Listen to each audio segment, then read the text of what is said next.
የተወደዳችሁ ቅዱሳን ከእግዚአብሔር ከአባታችን ከጌታም ከኢየሱስ ክርስቶስ ጸጋና ሰላም ይብዛላችሁ። በዛሬው ክፍል መጽሐፈ ኢያሱ ዋና ጭብጥ ሐሳብ ምንድን ነው የሚለውን በዝርዝር እንመለከታለን። እስከ ፕሮግራሙ ፍጻሜ እንድትከታተሉ በአክብሮት እጋብዛለሁ።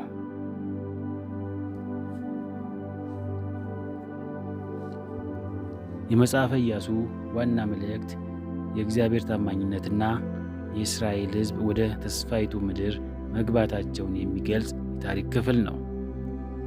መጽሐፉ የሙሴ ተተኪ በሆነው በኢያሱ መሪነት እስራኤላውያን ከባርነት ወጥተው በበረሃ ተጉዘው በመጨረሻው ርስታቸውን እንዴት እንደወረሱ በዝርዝር ያሳያል።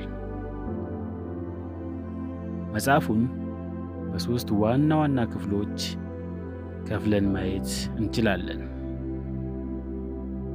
የመጀመሪያው ክፍል ወደ ተስፋይቱ ምድር መግባት።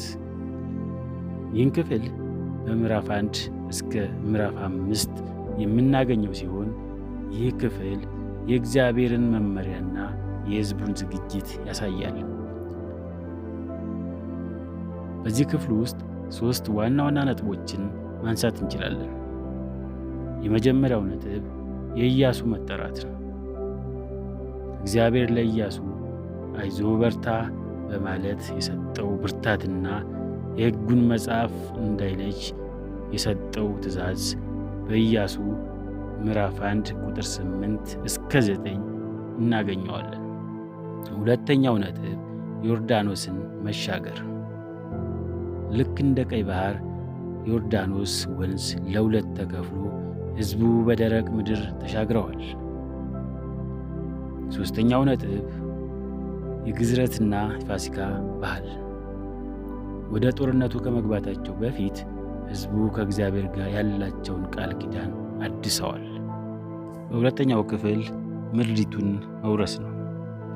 ይህንን ክፍል ከምዕራፍ 6 እስከ ምዕራፍ 12 የምናገኘው ሲሆን እስራኤላውያን ከከነዓን ነገሥታት ጋር ያደረጉትን ጦርነትና የተቀዳጁትን ድል ይተርካል። ይህንን ክፍል በሦስት ዋና ዋና ነጥቦች ከፍለን ማየት እንችላለን።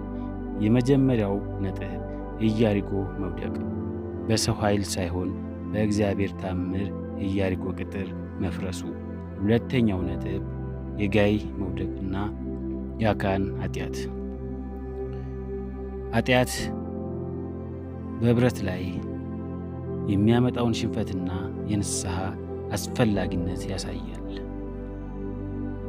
በሦስተኛው ነጥብ የፀሐይ መቆም፣ እግዚአብሔር ለሕዝቡ ሲል ተፈጥሮን ያዘዘበት ታላቅ ድል። በሦስተኛው ክፍል ምድሪቱን ማከፋፈልና የኢያሱ የመጨረሻው ንግግር።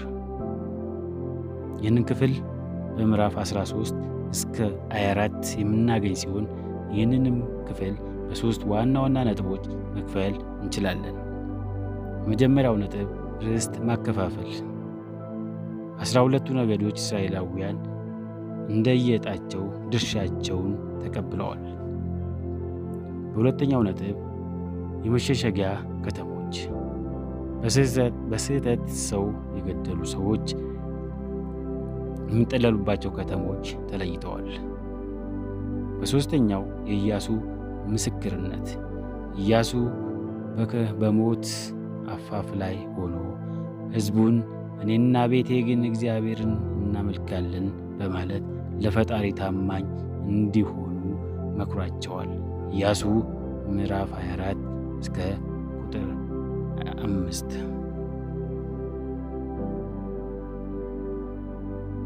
በመጽሐፈ ኢያሱ ላይ ይበልጥ ጥልቅ የሆኑና ለመንፈሳዊ ሕይወትም ሆነ ለታሪክ ግንዛቤ ጠቃሚ የሆኑ ተጨማሪ ነጥቦችን እንደሚከተለው ማሳየት እንችላለን።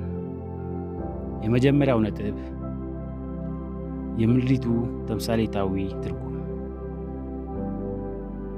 ከነዓን ወይም የተስፋይቱ ምድር ለእስራኤላውያን ከባርነት በኋላ ያረፉባት ምድር ብቻ ሳትሆን በመንፈሳዊ ትርጓሜ የእግዚአብሔር ዕረፍት ተምሳሌት ናት።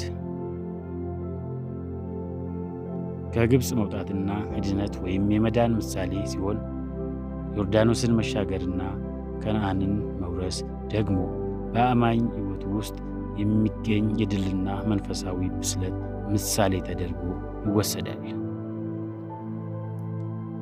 ሁለተኛው ነጥብ የረሃብ ታሪክና የእግዚአብሔር ጸጋ።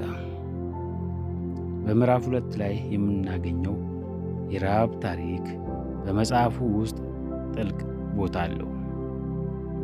ረሃብ ካህናዊትና ኃጢአተኛ የነበረች ቢሆንም በእግዚአብሔር ላይ ባሳየችው እምነት ምክንያት ሕይወቷ ተርፏል፣ ቤተሰቦቿም ድነዋል። ከሁሉ በላይ ደግሞ በኢየሱስ ክርስቶስ ከትውልድ ሐረግ ውስጥ ለመተካት በቅታለች።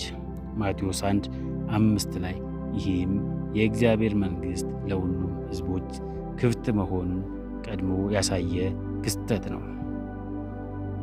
በሦስተኛው ነጥብ የእግዚአብሔር ሰራዊት አለቃ መገለጥ በምዕራፍ 5 ከቁጥር 13 እስከ 15 ላይ ኢያሱ ወደ ኢያሪኮ ከመጠጋቱ በፊት አንድ ሰይፉን የመዘዘ ሰው አገኘ። ኢያሱ ከእኛ ወገን ነህ ወይስ ከጠላቶቻችን ብሎ ሲጠይቀው መልሱ አይደለሁም፣ እኔ የእግዚአብሔር ሰራዊት አለቃ ሆኜ አሁን መጥቻለሁ የሚል ነበር። ይህ ክፍል የሚያስተምረን ጦርነቱ የኢያሱ ሳይሆን የእግዚአብሔር መሆኑን ነው። ኢያሱ ጫማውን አውልቆ መስገዱ ተገልጦለት የነበረው መልአክ ብቻ ሳይሆን የክርስቶስ ቀዳሚ መገለጥ እንደነበር ብዙ ሊቃውንት ይስማማሉ።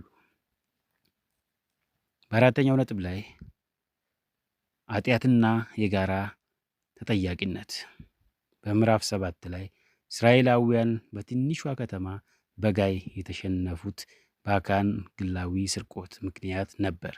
ይህ ታሪክ የሚያስተምረን የአንድ ሰው ኃጢአት በጠቅላላው ማህበረሰብ ላይ ተጽዕኖ ሊያመጣ እንደሚችል ነው። እግዚአብሔር በቅድስናው ላይ ድርድር እንደማያደርግ። የተወደዳችሁ ቤተሰቦች እስከ መጨረሻው ስለተከታተላችሁኝ